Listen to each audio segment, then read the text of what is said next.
Salve! Hoje é dia de entrevista aqui no Conta Mais. O nosso convidado é o Luciano Snell, presidente da Icatu Seguros. Fundada em 1991, a Icatu é hoje a maior seguradora independente do Brasil no ramo de vida e previdência. Atua também nos segmentos de capitalização, fundos de pensão e gestão de recursos. Tem um total de 59 bilhões de reais sob administração. A conversa não tinha como ser sobre outro assunto, o momento do mercado de seguros e previdências no Brasil, mediante a nova conjuntura imposta pela pandemia de Covid-19. Quem entrevistou o Luciano foi a editora-chefe do nosso site, o investnews.com.br, Thaís Laporta. Confere aí que o papo foi dos bons. A gente viu que no ano passado a Icatu teve um resultado bastante extraordinário, né? Um lucro 18% maior. Me corrige se eu estiver errada, tá? Com esses números. Lucrou 320 milhões de reais. E foi o melhor ano da história da empresa em lucro e arrecadação. Agora eu queria entender um pouco, vocês vinham caminhando aí a passos largos, qual foi o impacto dessa pandemia para o setor agora de seguro, vida e previdência e como vocês estão lidando com isso? Primeiro, Thaís, obrigado aqui pela oportunidade de estar aqui com vocês.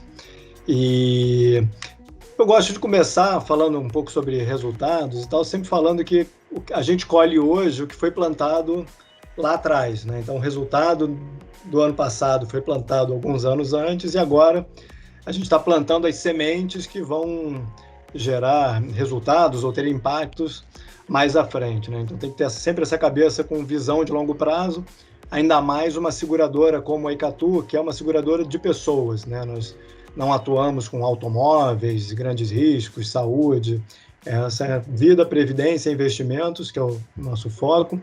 E então a gente acredita que é a nossa obrigação ser especialista, né, no setor, trazer o que tem de vanguarda por aí, novos produtos, novos serviços. Como você falou, nos últimos anos a gente lançou quase que um fundo novo por semana de previdência. E então, falando um pouco, né, de crise, resultados, eu estava até me atualizando agora com os números da FenaPrev, como você mencionou, e até abril a captação líquida do setor de previdência está em aproximadamente 4,5 bi. Ou seja, a boa notícia é que ainda tem líquido entre entradas e saídas. Entrada de mais 4,5 bilhões, né, no mercado de previdência, que já ultrapassou 900 bi. E a Icatu, nesse período, a gente está com uma captação líquida aí de 1,5 bi. Então, 1,5 bi desses 4,5 bi foram atraídos para a Icatu. E o que eu posso dividir com você é que, em termos de resgates, que a gente acompanha a tendência de resgates nesses primeiros 4 meses do ano, na nossa estatística, eles estão bastante em linha com os meses anteriores, mas a captação líquida como um todo caiu sim, tanto a nossa quanto a do mercado, muito mais por conta de desaceleração em termos de novos aportes, né, e novas contratações, e que a gente acredita que é perfeitamente normal nesses momentos de crise, incerteza econômica, incerteza de mercado, das pessoas hoje postergarem um pouco algumas decisões de alguns investimentos, como investimento em previdência, né? Esse movimento de alta que a gente está vendo na Bolsa agora, perto dos 100 mil pontos, você acha que ele pode acabar beneficiando o segmento de vida e previdência também? Bom ponto. O que a gente percebe é que dos 900 bi que tem em fundos de previdência hoje no Brasil, aproximadamente 80% continua alocado em fundos de renda fixa.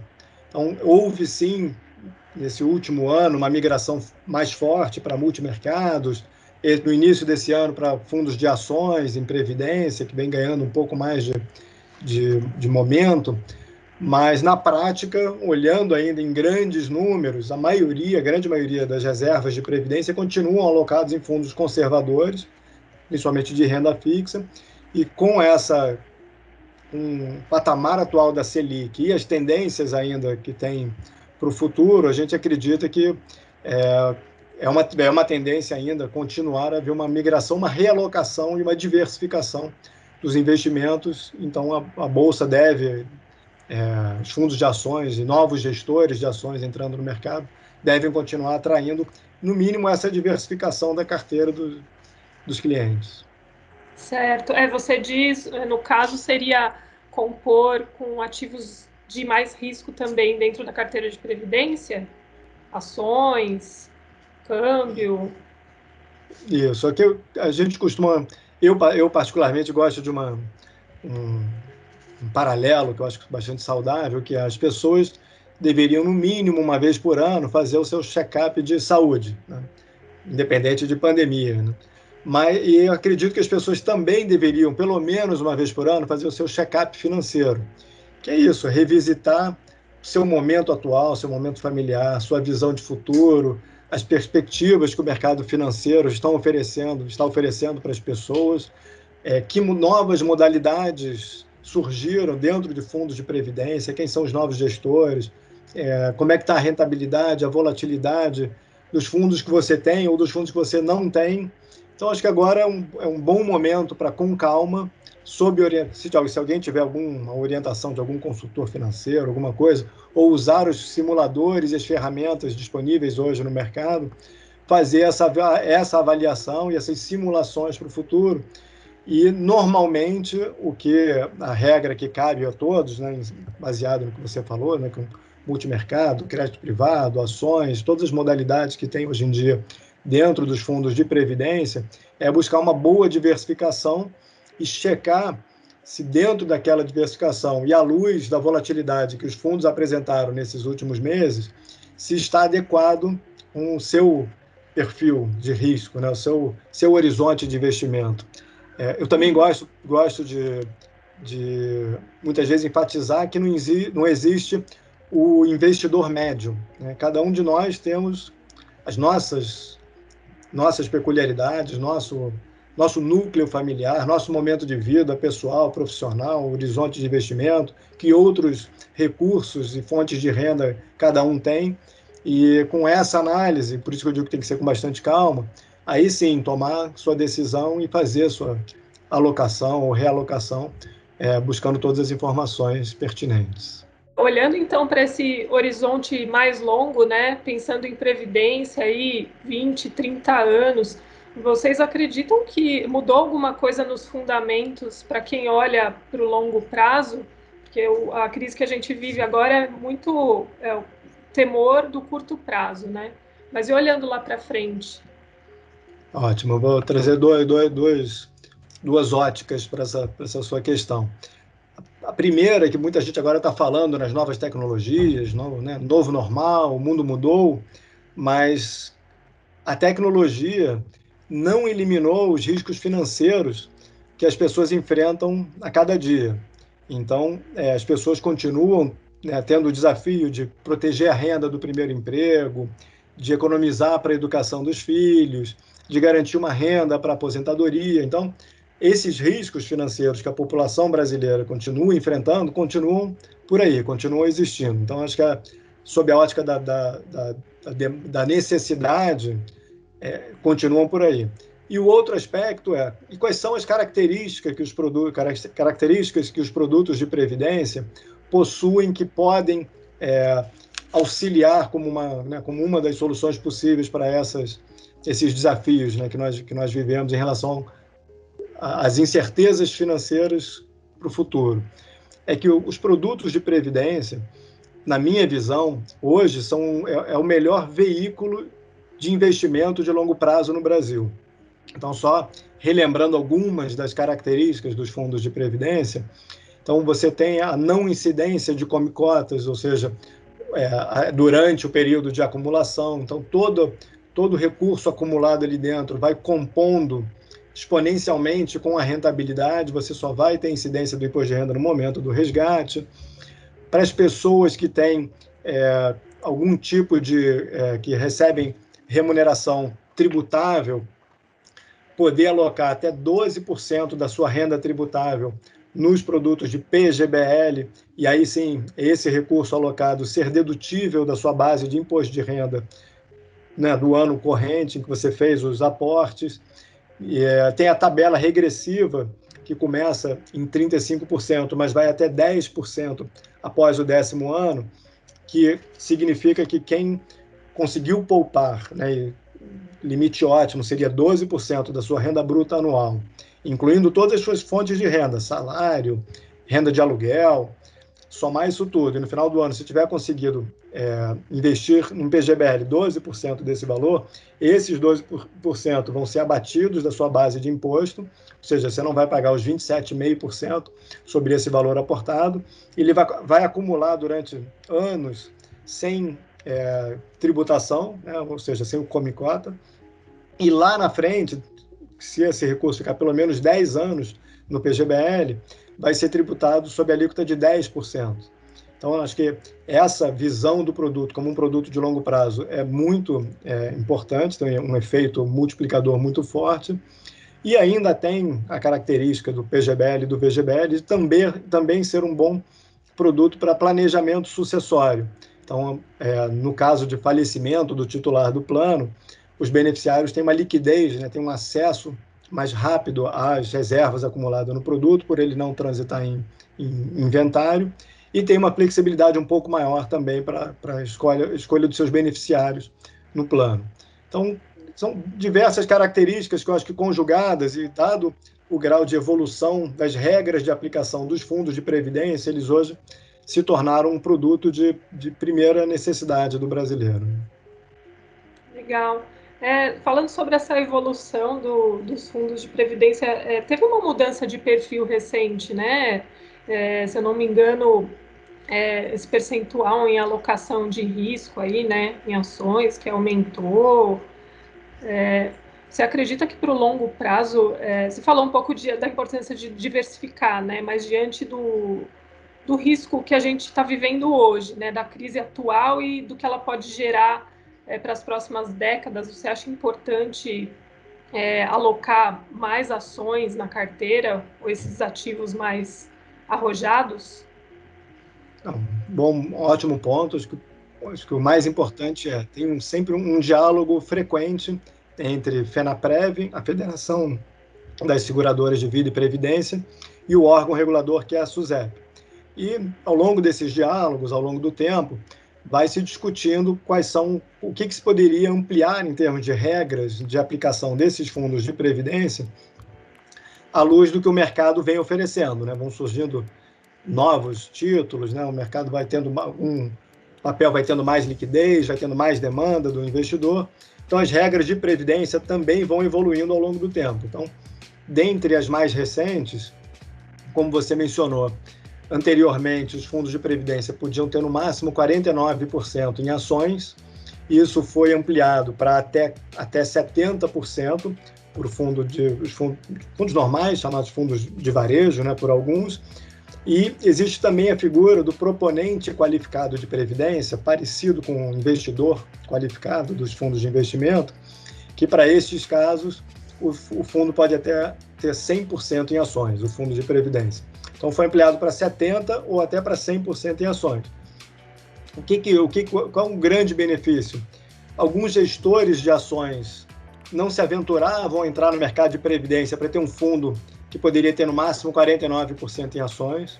Então agora, podendo ir até 70% ou 100%, tem bons gestores de ações, que agora sim estão avaliando abrir também um fundo de previdência, que acho que é em benefício de todo o mercado, né, e dos participantes.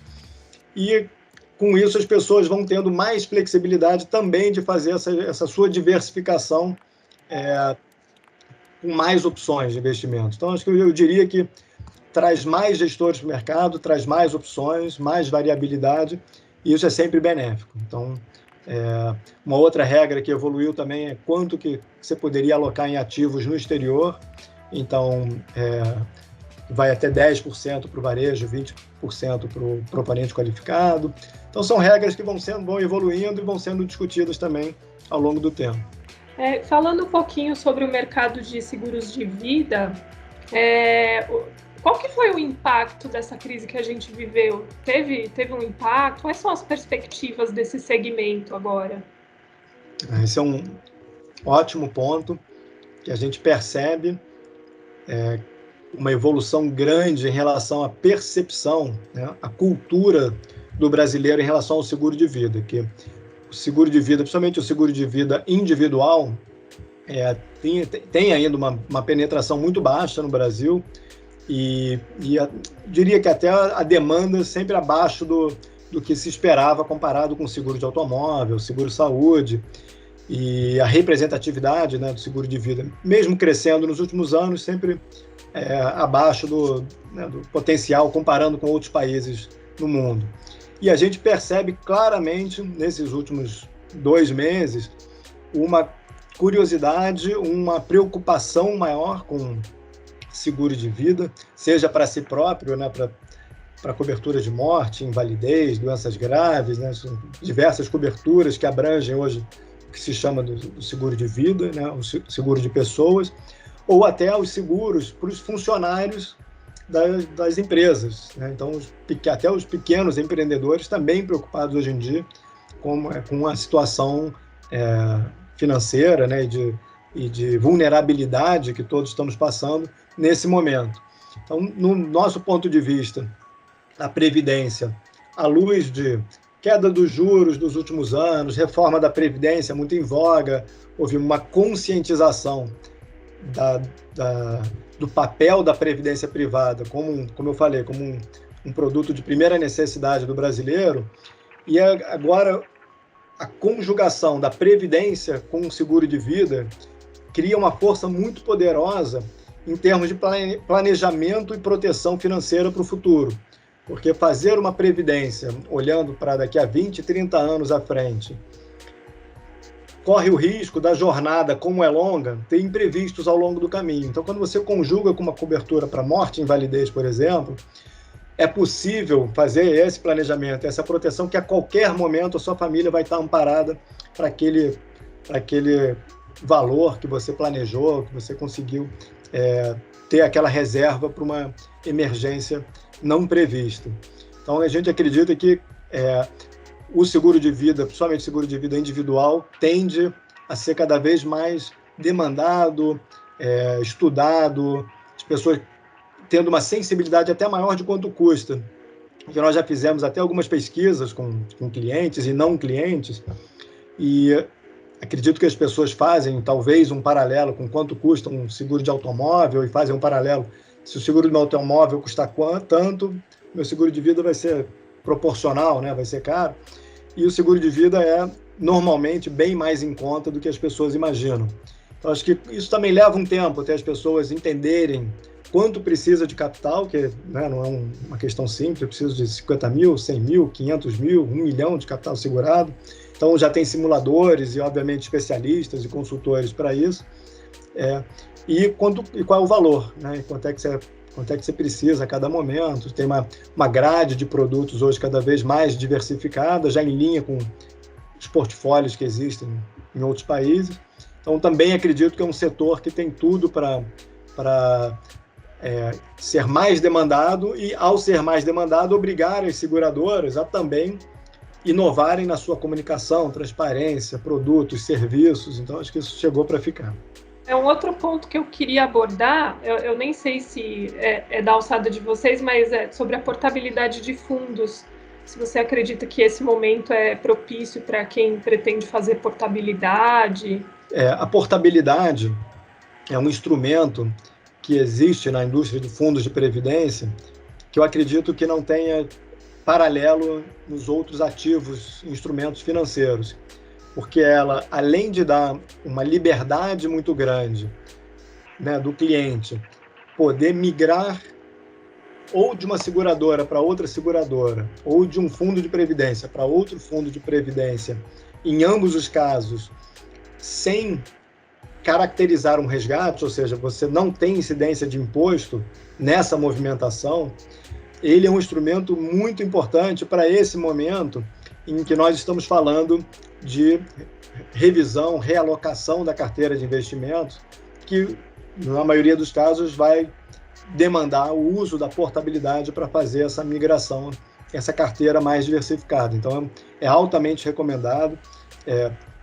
Lá na FenaPrev tem um sistema, como se fosse uma CETIP, uma câmara de liquidação, que controla essas portabilidades, os prazos entre as seguradoras, que também evoluiu muito com o crescimento da demanda por portabilidade nos últimos anos, e isso ajuda a trazer mais transparência para o mercado. Perfeito. Luciano, para encerrar, então, eu queria fazer uma última pergunta, se essa atual crise que a gente está vivendo, ela já deixou alguma lição para o segmento de vocês, assim, o que dá para aprender com tudo isso que a gente passou nos últimos 2 meses? No setor como um todo, o que nós estamos vendo é que o mercado de seguros é um mercado que vive do mutualismo, né? Então, a lei dos grandes números, né? Você poder fazer até essa conta financeira, né? Estatística atuarial do seguro, né? Por trás. E o mutualismo é um termo que está muito em voga, né? Nas tendências atuais, né? Olhando para o coletivo, olhando não só para nós próprios, mas para a nossa família, nossa comunidade, nossa localidade. Então, eu acredito que mutualismo e proteção, né, que são a raiz, os pilares dos seguros, chegaram para ficar e tem um tom de moderno, né, dessa questão de olhar o todo, né, olhar a coletividade. Então, acho que esse é um ponto importante.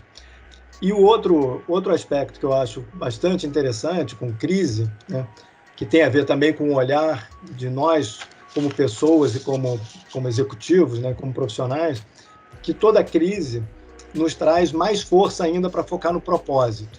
Então, lá na Icatu, a nossa missão é democratizar o acesso aos produtos de planejamento e proteção financeira a todos os brasileiros em todas as regiões do país. Então, por exemplo, uma plataforma como a da Easy Invest gera essa possibilidade, né? Essa democratização do acesso, da informação, da conveniência. Então, por isso que essa parceria é muito importante, que vai muito em linha com, como eu falei, da missão, do propósito. Os momentos de crise também trazem mais união ao mercado. Então, as seguradoras estão se falando mais, conversando com o órgão regulador, cada um para entender o ponto de vista, o que está acontecendo, como é que a gente pode reforçar ainda mais o setor, como é que a gente pode nos comunicarmos melhor com o público em geral, com os formadores das políticas econômicas, formadores de mercado. Então, acho que traz união, traz muita comunicação, nos obriga a buscar novas soluções com mais velocidade ainda. Então, nós todos buscando mais agilidade, mais conveniência, mais segurança, e isso só se acelera, né? Como é que a gente pensa diferente, atende às novas dores, as novas necessidades que nós, como consumidores, estamos vivendo. E acredito que também é uma oportunidade para a gente inspirar a nova geração de líderes que vem por aí. Tem muita gente vivendo essa crise como a sua primeira crise, ou entrando no mercado de trabalho, acabou de entrar, ou está evoluindo na sua carreira, né, na sua empresa, ou é um empreendedor. E acredito que a gente tem um papel importante, que as pessoas vão olhar para trás daqui a alguns anos e ver como é que as empresas, como é que os líderes de alguma área, né, de algum departamento, os empreendedores agiram, né, durante esse período. Então, eu acredito que na crise as pessoas se lembram mais do que aconteceu naquele ano, como é que as pessoas se comportaram. Então, a gente tem que temos que assumir uma responsabilidade muito grande que hoje está conosco e fazermos as coisas certas pelos motivos certos.